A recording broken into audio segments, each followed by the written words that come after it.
માંડવીની અંધ અપંગ કલ્યાણ સોસાયટીએ માંડવી તાલુકાના 2 દિવ્યાંગોને ટ્રાયસ્કિલ અર્પણ કરી 2025ના નવા વર્ષના બુધવારને આવકાર આપ્યો।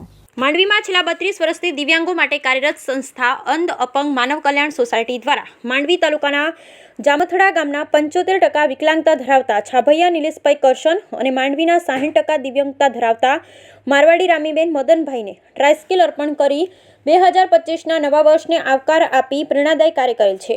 બુધવારે સંસ્થાના કાર્યાલયમાં સંસ્થાના પ્રમુખ શાંતિલાલભાઈ ગણાત્રાના પ્રમુખ સ્થાને યોજાયેલ એક કાર્યક્રમમાં મસ્કત ગુજરાતી સમાજના મહામંત્રી ડૉક્ટર ચંદ્રકાંતભાઈ ચોથાણી, મુખ્ય મહેમાન પદે સંસ્થાના મંત્રી દિનેશભાઈ શાહ, ખજાનચી પ્રતાપભાઈ ચોથાણી, રમતગમત પ્રોજેક્ટના ચેરમેન કમલેશભાઈ પાઠક, સહમંત્રી સુલતાનભાઈ મીર અને ડૉક્ટર આદિત્યભાઈ ચંદારાણાના હસ્તે બંને દિવ્યાંગોને ટ્રાયસ્કિલ ભેટ અપાઈ હતી। પ્રારંભમાં સંસ્થાના મંત્રી દિનેશભાઈ શાહે સૌને આવકારી જણાવ્યું હતું કે આ સંસ્થાએ અત્યાર સુધી કચ્છના કુલ 471 દિવ્યાંગોને ટ્રાયસ્કિલ દાતાશ્રીઓના સહયોગથી આપેલ છે। મસ્કત ગુજરાતી સમાજના મહામંત્રી શ્રી ડૉક્ટર ચંદ્રકાંતભાઈ ચોથાણીએ જણાવ્યું હતું કે દિવ્યાંગોના કાર્યો માટે આ સંસ્થા હંમેશા કાર્ય કરે છે। ટ્રાયસ્કિલના લાભાર્થી નવા જામથડાના છાભૈયા નિલેશભાઈએ જણાવ્યું હતું કે હું ટ્રક એક્સિડન્ટમાં દિવ્યાંગ બન્યો છું અને આ સંસ્થાએ મને ટ્રાયસ્કિલ ભેટ આપતા હું ન્યૂઝપેપરનું વિતરણ સારી રીતે કરી શકીશ। તેમણે સંસ્થા અને ટ્રસ્ટીનો આભાર માન્યો। પ્રમુખ સ્થાને સંસ્થાના પ્રમુખ શાંતિલાલભાઈ ગણાત્રાએ જણાવ્યું હતું 2025ના નવા વર્ષમાં આ સંસ્થા સંચાલિત છાત્રાલયમાં પ્રવેશ પામેલા છાત્રાઓના સગબણ, લગ્ન, અન્ય કાર્યો માટે અલગ ફંડ એકઠું કરશે, જેથી દિવ્યાંગ કન્યાઓના માતા પિતાઓને રાહતરૂપે થશે। Bureau report Rameshbhai Bhanushali. શ્રોતા મિત્રો, દિનેશભાઈ શાહ, મંત્રી અંધ અપંગ માનવ કલ્યાણ સોસાયટી, આ અમારી સંસ્થા છેલ્લા 32 વર્ષથી કાર્યરત છે।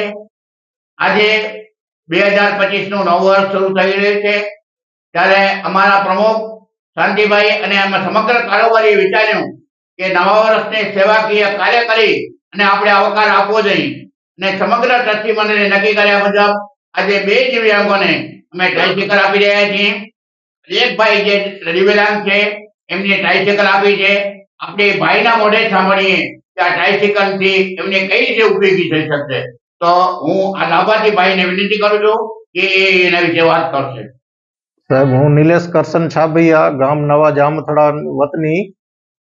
હું અત્યારે મને સંસ્થા તરફથી સાયકલ મળવાથી હું ન્યૂઝપેપરનું ગામમાં વિતરણ સારી રીતે કરી શકીશ અને મને તકલીફ પણ ઓછી પડશે। એ બદલ હું સંસ્થા અને ટ્રસ્ટીનો આભાર માનું છું। મને વિકલાંગતા ટ્રક એક્સિડન્ટમાં આવી ગઈ સર, આજથી 27 વર્ષ પહેલા 97માં થાય એ પ્રમાણે લોકોને મદદ કરું છું અને ગામમાં ન્યૂઝપેપરનું વિતરણ પણ કરું છું। આ સાયકલ મળવાથી મને ઘણો લાભ થશે અને હું સંસ્થા અને આ ટ્રસ્ટીગણનો આભાર માનું છું। હું સાહેબ નવા જામથડાથી આવું છું, તાલુકો માંડવી। આજે મસ્કત ગુજરાતી સમાજના મહામંત્રી ડૉક્ટર ચંદ્રકાંતભાઈ